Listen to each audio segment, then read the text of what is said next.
Mas madalas na pagbisita ng mga tropang Amerikano sa loob ng 10 taon. Yan ang nilagdaang kasunduan ngayong araw sa pagitan ng Pilipinas at Amerika.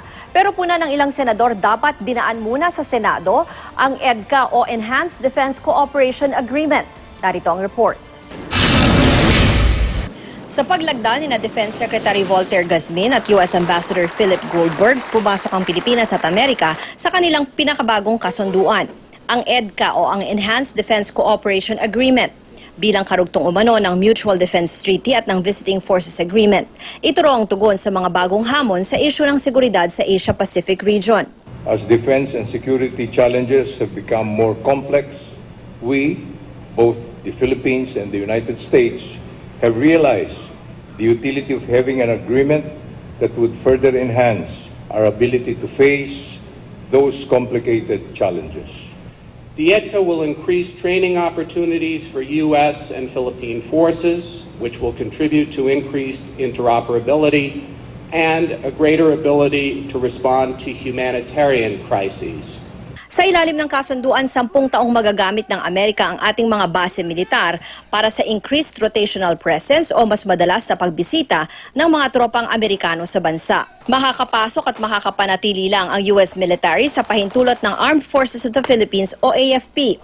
Kailangan ding magpaalam ng Amerika sa ating gobyerno kung magpapasok sila ng armas. Hindi sila maaaring magpasok ng anumang nuclear weapon, alinsunod sa ating saligang batas. At ang pinakasinisilip ng lahat ng sektor, hindi sila maaaring magtatag ng permanenteng base sa Pilipinas. Papayagang magtayo ng pasilidad ang mga Amerikano, pero kailangang may access ang Pilipinas sa loob ng mga ito. At lahat ng itatayong infrastruktura, ituturing na pag-aari ng Pilipinas. It will not reopen U.S. bases. It is an agreement to enhance our defense relationship. 8 buwan tumagal ang negosasyon ng dalawang panig para sa EDCA. Ayon sa mga source ng GMA News, minadali umanong tapusin ang kasunduan para itaon sa pagbisita ni US President Barack Obama sa bansa. Ang tanong, dulot ba ito ng pangambang magiging mas agresibo ang China sa agawan ng teritoryo sa West Philippine Sea? We don't aim, does not aim actually to contain or confront anyone. Pero bukod sa mga inanunsyo, hindi pa rin sinasa publiko ang buong nilalaman ng EDCA. Bagay na kinagulat daw ni Senadora Miriam Defensor Santiago dahil may kapangyarihan rin ng Senado sa pag-aproba ng mga treaty o kasunduang pinapasok ng ating bansa. Giit niya dapat pinaaprubahan ng EDCA sa Senado. Ganito rin ang pananaw ni Senator J.V. Ejercito. Kung pagdidiinan daw ng palasyo na isang executive agreement ang EDCA, mapipilitan daw siyang questionin ito sa Korte Suprema.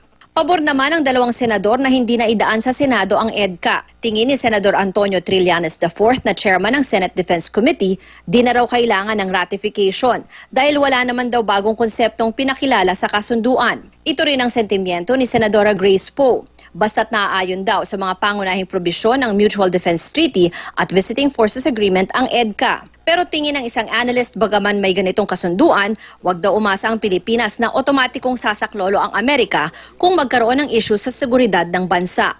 Maybe an illusion itong kinikreate natin sarili natin, making ourselves believe na tutulong ang Estados Unidos. Ang ano dyan, dapat ano na natin yung ating external defense capability. Gusto ba tayong talungan ng US? Bakit ang binebenta sa atin itong mga more than almost 50-year mga mga Coast Guard cutters nila, no? Yeah. Na outmode, obsolete na. Kung gusto nila tayong tulungan, ang i-ano sa atin, mag-render ng soft loan sana para ang i-develop yung magagamit natin sa external defense.